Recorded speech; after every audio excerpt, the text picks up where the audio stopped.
اللهم افتح علينا بحكمتك وانشر علينا برحمتك يا ذا الجلال والإكرام. يا عليم علمنا من علمك ما ترضى به عنا ولا تؤاخذنا بما تعلمه منا. يا حليم خلقنا بخلق الحلم وحققنا بحقائق العلم. سبحانك لا علم لنا إلا ما علمتنا إنك أنت العليم الحكيم. رب اشرح لي صدري ويسر لي أمري واحلل عقدة من لساني يفقه قولي. وصلى الله على سيدنا محمد وعلى آله وصحبه وسلم. We want to cover territory and we want to rethink and learn how to rethink, and that usually takes time. And most human beings are not even capable of it. And that's why, whether it's in the intellectual world or in the cultural world, most human beings are not able to rethink how they think. And the ability to do that is a sign of tremendous blessing and tremendous gifts. And you have many examples of people like that also. The one that I would emphasize is Malcolm X. Because Malcolm is always checking the way he thinks. Read his biography. And when he sees that what he believes doesn't mesh with reality as he perceives it, he rethinks it. And so he's always changing, he's always growing. And like Dr. King, who's also like that as well. He doesn't even reach 40 years before he's shot down. Dr. King, the same thing. He was killed before he was 40 years old. But the ability to think about yourself, to be self-conscious, and, to get to the beginning, which is paradigms and cognitive frames, and language. What does the language mean? That's extremely difficult. And not to say that you can't do it, because you can, but you can't do it if you don't think about it, and you can't do it if you don't practice it. So we want to begin on the mind map with a little bit of discussion about, paradigms and cognitive frames. And this is not something that, I'm a specialist in. So I don't really know what the difference between paradigms and cognitive frames are. I assume that they're synonyms, really. But the way I use it is that paradigms are bigger. The paradigms are the big conceptions, and the cognitive frames are the ones that plug in. That's just my own use, and the people who really study these things, they would correct me. And if you know, you can correct me too. I'd be happy. Now, if you want a book about paradigms and cognitive frames, you can look at this one. Don't think of an elephant. What are you thinking about? Don't think of an elephant. Don't think of an elephant. Is there anybody not thinking about elephants? Yeah, so this is a very good book. And this book came out in the early 2000s. How are you doing, Muslima? And it's basically about how the right wing in this country has been spending billions of dollars over the last, 60 years, 50 years, to create cognitive frames that don't work and paradigms that are sterile. And that's why you've got the person in the White House right now that you've got. People cannot think. They cannot think. And you can't blame them because they were programmed this way. So this is a very important thing. And therefore, always we want to be ferreting out our paradigms and cognitive frames. Okay? And this is so beautiful and so difficult and so absolutely important. And let's begin with an example. Here you have these beautiful maps. I love maps. Do I have any friends here? Really, maps are beautiful.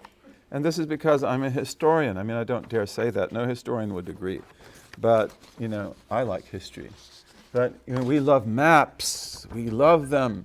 I could even put it on my wall. I mean, look how beautiful that picture is. But to me, a map would be more pretty, Okay, so how do you orient the map? Okay, so we have the north on the top. What does the word orientation mean? It comes from the Orient. And orientation means to face the east. So, should the map be like this? That's the way Muslims made maps. We made them oriented to the east or to the south. Okay?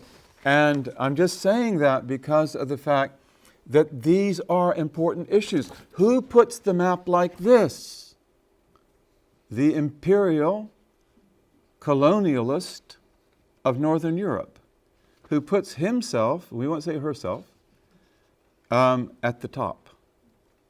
Although no one would have done that in the traditional world. And Muslim maps always were oriented to the south. Idrisi, his map is oriented to the south, or often to the east, like this. Okay, so that is about what? Paradigms and cognitive frames.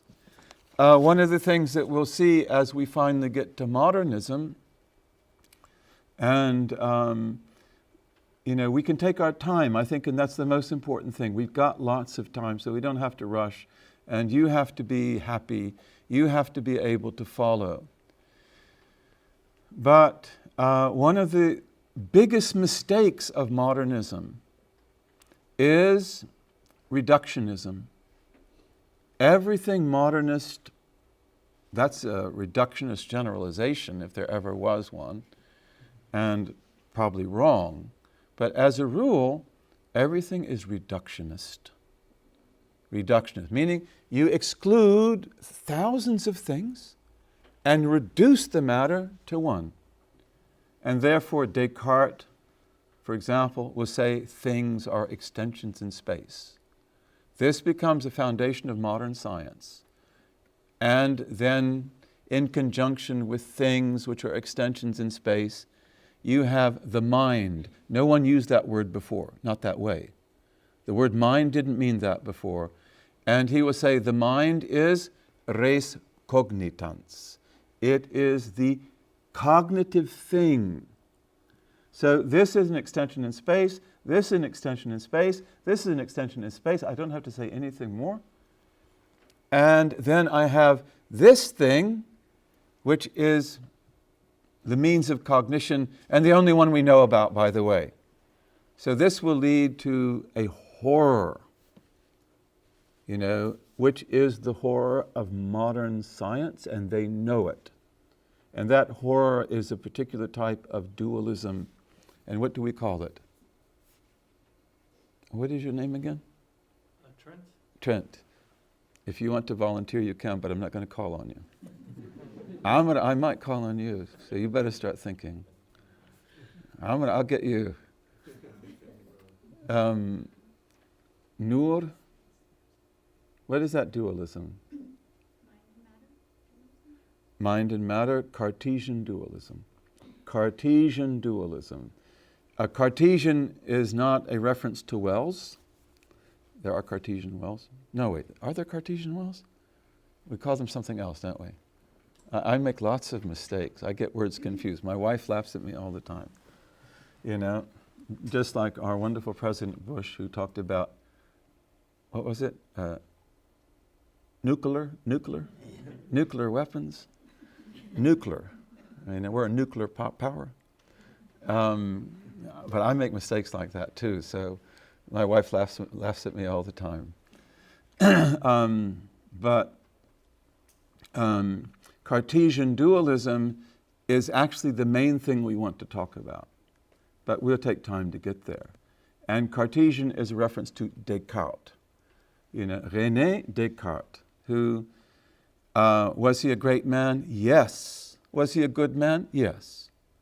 Are we demonizing him? Not me. But he made a mistake, and he made more than one.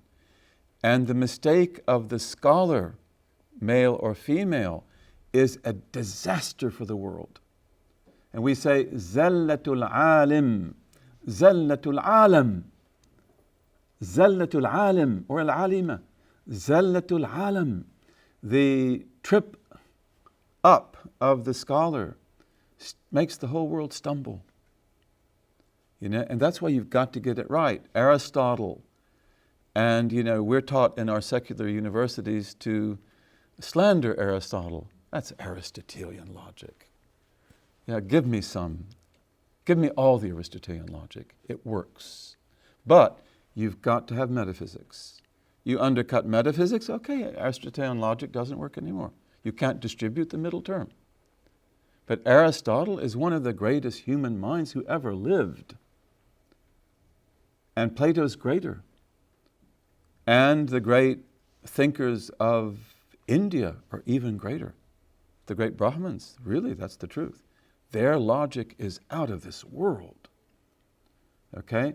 But Aristotle says, if you make a mistake at the point of first principle, if you make a mistake at the beginning, it will be a disaster down the road in the details. Okay, so you've got to begin right. And many of you reading the books that you read that are so beautiful, you hear these statements, like, you will end where you begin. You will end where you begin. And usually we have no idea what that means. We love, people like me, we love things like that. It's like, I'll pay you $100 or more, for the right to use that expression. But I have no idea what it means. But you end where you begin. You've got to begin right. And you will end right. And in the process, you'll learn and teach thousands of things. And you've got to begin with knowledge. You've got to begin with knowledge. And you've got to begin with existence. And we're often brought up to debunk the Middle Ages, the Christian Middle Ages of Europe. And, you're free to do whatever you want. But the Middle Ages actually, especially what we call the High Middle Ages, attained amazing accomplishments. And one of them is that when you think, you must begin with knowledge. You cannot begin with doubt. You'll never get out of doubt. And you must begin with existence. And you can talk about the nature of existence after that. Not a big deal. No, it's a huge deal. That is a huge deal.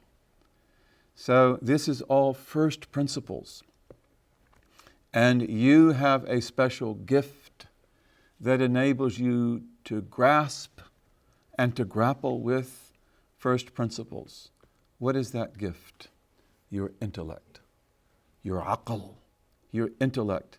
And intelligence is a subordinate of intellect. Memory is a subordinate of intellect. Problem solving, technically, is a subordinate of intellect. But intellect is the big deal. It is the big deal, and you've got it. Although in our modernist, secularist environment, we don't even believe in intellect. Postmodernists don't believe in it. And most modernists don't believe in it either. And we can talk about who really scuttles it, and that's Immanuel Kant. But we will talk about that later. Okay, he scuttled it. He sunk the boat. Was he a bad man? He might have been, actually. Descartes, no. But Kant actually, he does know he's up to something. And he thought what he was up to was quite good, which was to save Isaac Newton. That's what Kant wants to do. And today, has Isaac Newton been saved? Isaac Newton was a great man, yes, an incredible man. But was his physics the ultimate statement of reality? No. No. And Hume, with his systematic doubt, these are early modern philosophers. If you have a question, don't be embarrassed to ask. But Hume scuttles Newton because he shows we cannot prove cause and effect, which is a fundamental of Islamic theology, isn't it? We believe in cause and effect, but we know you cannot prove it empirically. And we've talked about that for over 1,000 years, haven't we? You cannot prove cause and effect. It is not empirical. And we won't linger on that too much right now. But that's very, very important. You observe a cause A, and you observe an effect B, but you don't know how it happened. You just know it recurs. It's a psychological habit. So Hume is really good on that, except that he doesn't have the metaphysics. He's probably taking from us. Kant takes from us. And this is something we want to talk about a little bit later. But Kant wants to put Newton on absolutely stable ground so that he is invincible. And to do that, he has to play some tricks. And in playing those tricks, he essentially sinks the boat of intellect. So these are very important things. And again, you don't have to agree with me. And you've had your intellectual life, you've got your academic life, you're free to think whatever you think. But I'm also free and I'm also obliged to teach what I believe to be true. And these are really critical issues. In any case, so even if you just start with the map, how will you orient it? And why should you orient it towards the east? Well, why should we have the map like this? Why? Senna? Because directions have qualities. That's why. Does Descartes believe in that? No. Because his reductionist reduced all directions to basically nothing. They're basically nothing but circumstance. And we don't believe that. And I don't know that any traditional people believes that. Certainly not traditional Christians. That for traditional Christians, what is the greatest of all directions? East. And therefore you orient the grave and you orient the church. And for us, Sayyid al-Jihad, the Lord of all the directions, is the east. It has qualities nothing else has. Doesn't the sun rise there? Yeah. And there are other things too. What about the east wind? That's a blessed wind. It's not the same as the west wind or the south wind or the north wind. And see, this is the thing about reductionism, is that it will remove quality from our minds and quality from our life, and everything becomes basically the same. Okay, that's very, very important. So we would say, why don't we orient this map towards the east? And you'll get used to it. You'll get used to watching the map from the east on top. It's actually beautiful. And that's hard to do when you've looked at the map north on top. And I love the United States of America. My family's been here longer than the white man, and among the first white people that came here. So I love this land. And isn't it beautiful? It's a beautiful land, and they're good people. But why do we make maps that make the United States the only thing that exists in the northern hemisphere? You see? Cognitive frames, isn't it? Nationalism. And then you've got Alaska off there in outer space, and you've got Hawaii out there in the ocean someplace. That's cognitive frames. Do you want that? You can have it. It's propaganda. It is nationalist propaganda. And who knows anything about South America? Of course, we have a South American. We have South Americans. But in the ancient America, of the civilized nations, the First Nations, as the Canadians call them. And in the United States, we used to call them the civilized nations. The Choctaw, the Chickasaw, the Creek, the Cherokee. We called them the civilized nations before we killed them off. Okay, but the civilized nations of ancient America, and here you have it, they were all connected. South America was culturally connected to Central America, was culturally connected to North America. And it was one cultural zone. And in fact, it still remains that way to this day, but nobody would know but somebody from Colombia or Bolivia or Mexico. We don't even know anything about those countries. And we usually don't know anything about Canada either. So these are paradigms and cognitive frames. Do you want to sell that good? I'm not buying. But if you want to sell it, you can. But it's propaganda. And it's also a very limited and delimiting cognitive frame. History is great. I believe that. History is revolutionary. But that's when you tell the real story. You tell the whole story. But you studied German history, that was your specialty. It was one of mine. French history, that was one of mine as well. British history, cool. But why? Why are we going to talk about this nation state, this border of France, or this border of Germany, as if that were a metaphysical reality? It's a nationalist dream. But the fact is that all of these people were going back and forth. They were mixing with each other. France didn't even speak French until what, the 19th century? You know, there was, of course, the French of the court, but there were dialects everywhere. The Germans were the same way. So the way we think about how we think is extremely important. And that's the main thing we're trying to do here. How do we think about how we think? And once you begin to watch the ball, you can catch it, right? If you're not watching the ball, you won't catch it. If you have a little son, that's probably the way he is. Throw me the ball and you hit him in the chest, and he didn't even see it coming. He thought, so cool, you threw it, but you've got to watch the ball. And he's probably got to wait 2 more years for that, right? So we have to learn to watch the ball.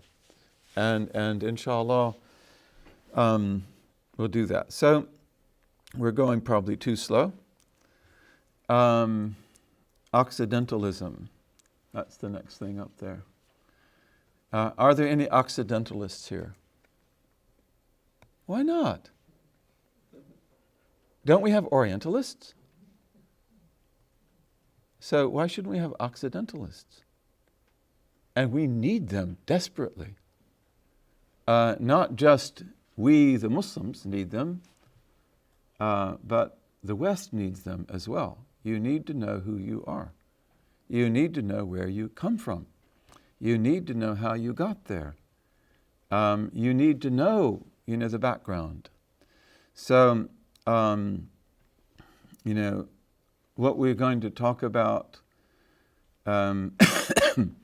today, a lot of that's going to be what I'd like to call Occidentalism. And I wish that we had departments of Occidentalism. And I don't mean to say that in a way that is derogatory. Western civilization is a great civilization, and Western people are great people. And the Prophet Muhammad ﷺ taught that. He taught us about that. I could even dig out the hadith about the greatness of the European. He said that. Europeans are great people. They control the tyranny of their kings. They are the quickest to rebuild after destruction. If you defeat them, they will return the battle faster than anyone on earth. You really don't want them to be your enemies.